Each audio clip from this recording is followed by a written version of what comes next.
Salut à tous, bienvenue sur undetectable.ai. Cet outil d'IA nous permet de détecter si un contenu est créé par l'IA et de l'humaniser, ok? Pour éviter qu'il soit repéré comme généré par l'IA, d'accord? Ici à gauche, on a diverses options comme traduction, rédaction SEO, je sais pas si... Ouais, mec, ça marche, ok? On a le détecteur d'IA, l'humanisateur, d'accord? Alors, comment ça fonctionne tout ça? Ben, commençons par le détecteur d'IA. Tu mets un exemple de texte. On va en prendre un de ChatGPT, ok? Bon, on va coller ici. On colle le texte tel quel et on clique sur vérifier si c'est fait par l'IA. C'est fait avec ChatGPT. Ok, voyons s'il peut le détecter. Ici, vous voyez l'IA détectée dans divers outils, d'accord? C'est clairement fait par IA, hein? Donc, ça... Il suffit de voir les liens, etc. Oui, j'ai mal copié, mais voyons le résultat. Bon, ça charge depuis longtemps et ça ne fonctionne pas. Essayons une autre partie, comme Humanize, pour voir si ça marche.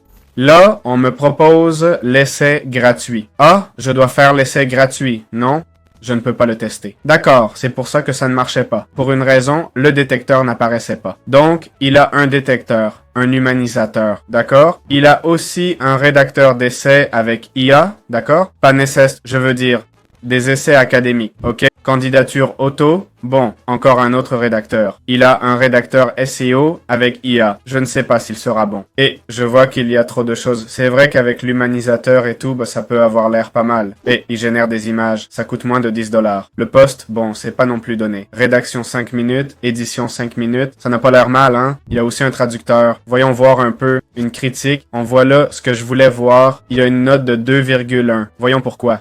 Ici, ça dit « Arnaque. Mon compte a été fermé sans raison, sans explication, rien. J'ai perdu 200 $ d'abonnement et tout. Leur essai de 3 jours était une arnaque, blablabla. Ok, regarde, j'ai fait l'essai gratuit, mais on m'a facturé 60 $ pour un an sans prévenir.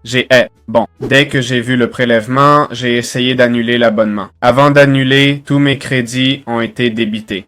Après l'annulation, pardon. L'entreprise a proposé de rembourser 50 sur 60 €, ce qui est absurde vu qu'il n'a pas utilisé leur service et que l'abonnement était illicite, non? C'est littéralement illégal, d'accord? En Espagne, on doit s'assurer que la personne sait qu'elle s'abonne et ne le fait pas par accident, compris? Il faut être clair là-dessus. Et on voit en effet beaucoup de gens se plaindre d'avoir été facturés sans le vouloir. Super, non? Puis, il y a le 5 star, avec un bon service client. Bon, c'est facile à utiliser. Oui, mais je veux que le produit soit bon. C'est pratique, ça m'aide toujours. Ce sont de très mauvais avis, non? Les 5 étoiles semblent un peu fausses, hein? Genre, Charlotte était très gentille et serviable. Quel genre de personne écrit une critique comme ça? Sérieux, quoi? Cette critique me paraît plus authentique. Tout le monde parle du service client au lieu de la plateforme. Ces avis 5 étoiles sont un peu... Ça sent pas bon, non? Purée, tous pareils, même titre, bon service client. Ça craint vraiment, tout ça. Bref, la plateforme marche pas et a l'air nulle. Clairement, c'est pas crédible. Voilà mon avis, les gars.